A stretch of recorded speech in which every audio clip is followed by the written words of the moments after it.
Most investors chase the same big names like Nvidia, Palantir, or Tesla, but by the time everyone's talking about them, the stock has already moved tenfold and the move's already been made. So today I'm breaking down three under the radar companies sitting right in front of huge growth trends like AI, semiconductor onshoring, and next generation fintech.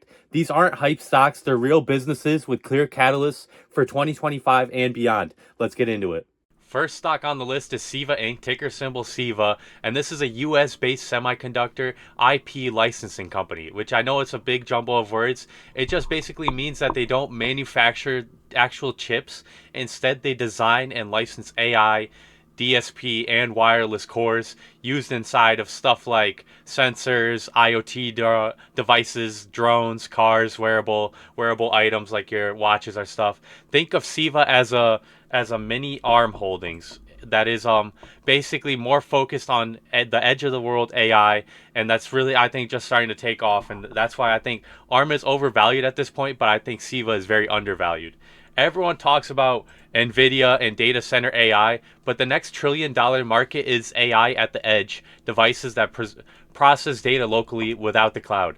CEVA is the main company powering that shift. Its tech goes into automotive radars, 5G modules, individual sensors, and wearables, all of which need lightweight AI processing, which we could see too as artificial intelligence solutions that are optimized to be computationally efficient, less resource intensive, and more cost effective.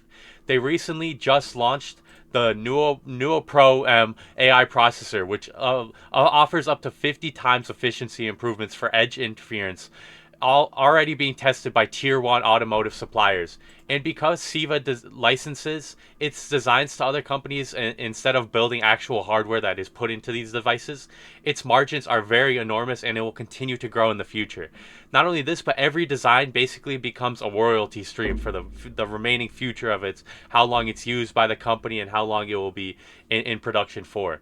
So let's get into the key numbers and why I think they matter. So my first off, I want to point out the revenue of about 100 million a year, which is obviously still very small, but that's why there's so much upside potential here, because it is a small company, but there's highly profitable IP revenue, and this shows how asset light CEVA is, because there's no factories, no supply chain risk, just straight licensing income. Well, this leads them to the gross margins, which are over 90%, and that's higher than even Nvidia, proving that CEVA's model captures pure intellectual property value and will continue to grow in the next coming years in a very profound way, I think. And not only this, but they also have a huge cash position that I want to point out, and it's roughly 145 million in cash last time I checked, and this can really allow them to weather any slowdowns in the company and still invest heavily in R&D, as they have no debt at all, and their no leverage and strong liquidity leads them to be able to do a lot of different things. Also, we see the operating expenses down 12% year over year, which shows that they're implementing cost optimization, and it's disciplined, that they're improving profitability while still expanding into automotive and industrial AI, which is still a very new market that they are just tapping into now. As we can see, the market cap is only $600 million, and the shares are only at around $27 a share, which is about 2 times its sales, which is very cheap compared to a company like ARM, which I was mentioning earlier, or Synopsys, which is another AI company that is working inside of factories and stuff. And these companies are both trading at 15 to 20 times their sales, whereas this is only at 2 times, and I think it's very early in the companies, where the main risk is obviously royalties ramp only after customer chips hit mass production. So the multi-year trend toward AI, I think, is clear. Obviously, we all see that as if we're investing in the stock market recently, and I think autonomous vehicles, IoT sensors, and connected factories all need on-device intelligence, and CEVA gives investors early exposure to that next wave before Wall Street catches on, in my personal opinion. Next stock on the list, we got Amkor Technologies, which is a semiconductor packaging and testing leader, which is one of the few companies capable of assembling AI chips at scale. While Nvidia and AMD design the silicon, Amkor handles the last step, which is packaging those chips so that they actually function in different servers that they're put into, that they function in phones, electric vehicles, all this different stuff that is very important as a consumer and as a retailer. So Amkor recently announced a $7 billion advanced packaging and test campus in Arizona. This is making its first major U.S. onshore packaging plant, which is, as we've seen, under the CHIPS Act. And this is going to be a big deal, in my opinion. And I think it's a news that really got swept under the rug, and it hasn't been given its proper importance. Because if we think about this strategically, it really helps the U.S. reduce dependence on Asian packaging hubs and strengthens domestic chip supply chains, which is something that Trump and many presidents have been wanting to do more so to create jobs, to continue innovation within the United States. With AI, automotive, and industrial chips, I think all these required new packaging formats that Amcor's order book will continue to reflect as they need their company to succeed in order for the rest of the chips to succeed inside the US.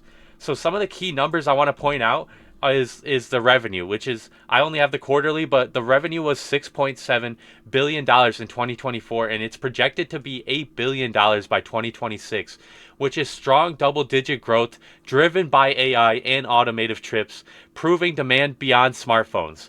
Not only this, but their operating margin expanded from around 8% to roughly 10% now, and these higher margins signal a shift to premium high performance packaging, where AI customers are willing to pay higher prices for a product that is more sustainable. Also, their valuation at about 12 times forward earnings, that is very cheap for a strategic semiconductor player benefiting from both AI and US government incentives. And as I said earlier, once I think this CHIPS Act comes through, and once we see this production facility completed in late 2027, early 2028, I think the stock can shoot up really fivefold as we see that their capex shows long-term confidence as they record $2 billion planned for 2025, and they're scaling capacity exactly when competitors are kind of being constrained by the limitations set on them, and that the market isn't really allowing it to continue, for companies to continue to grow at mass rates, whereas they have been able to over the last few months. So obviously there are going to be some risks with this stock, and I think they include the customer concentration. That include Qualcomm, companies like Apple, but I think diversification into AI and autos offsets that completely. And Amkor sits in a structurally tight market with government tailwinds, as we've seen with the CHIPS Acts, and it is still very undervalued where it is sitting at right now, $32 a share, $8 billion in market cap, which is going to be their revenue just next year. So they're pretty much trading at their revenue book value. So I think this is a quiet, cyclical stock with secular AI growth behind it, and it shows a setup that the market often misprices because they misprice these AI stocks very hard, and then when they ramp up, you see the shift happen very quickly. So I think that might be happening here. Next stock on the list I got is Shift4 Payments, ticker symbol 4, which is currently trading at $70 a share and a market cap of just around $6 billion. This is a fintech company which was founded by Jared Isaacman, who you might remember as the pilot of SpaceX's Inspiration 4 mission.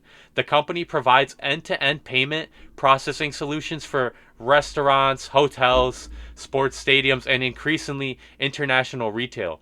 Unlike companies like Square or Stripe, which mainly focus on small merchants, and you see them when you walk into a store, you get the card swiper, like those are mainly Stripe or Square, whereas Shift4 dominates the high-value enterprise side, such as casinos, stadiums, and luxury hotels, which are big customers, and you got a lot of money coming in from these guys.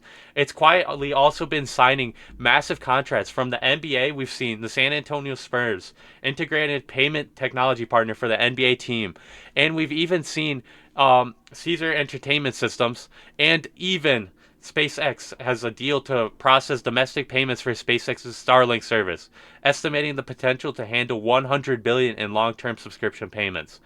Not only this, but we've recently seen it complete the acquisition of Global Blue, which shows it's expanding into tax-free luxury and travel payments, which is giving it exposure to global tourism and high-end retail. As you can see, this value is happened with stock shares, and this integration creates, in my opinion, a lot of cross-selling, as I put on the screen here, because this offers items that complement the product like a coffee with a donut. It's not something that you end up only going for one thing, but you end up buying both because they're both there at the same time, and they're mixed together perfectly to where it's effortless and you don't really even realize you're using the product as much as you really are.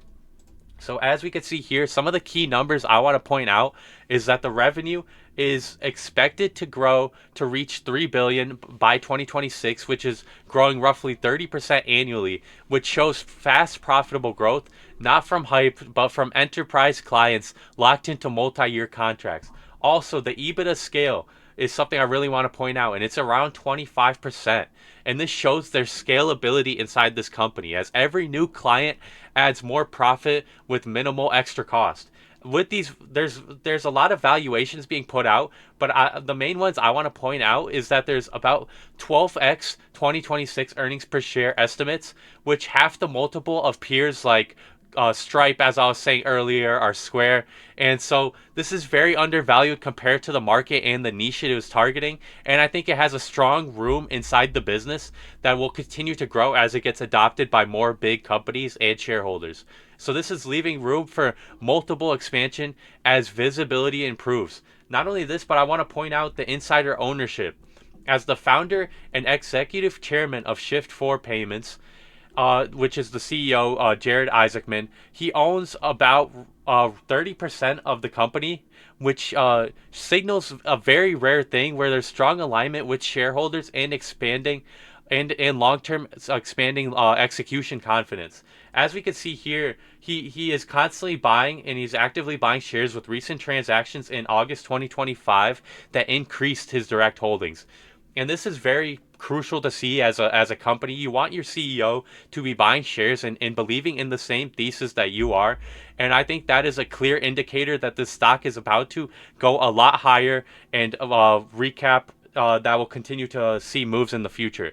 I think the biggest risk for Shift 4 at its current price point is integrating the Global Blue contract and expanding internationally without diluting its margins.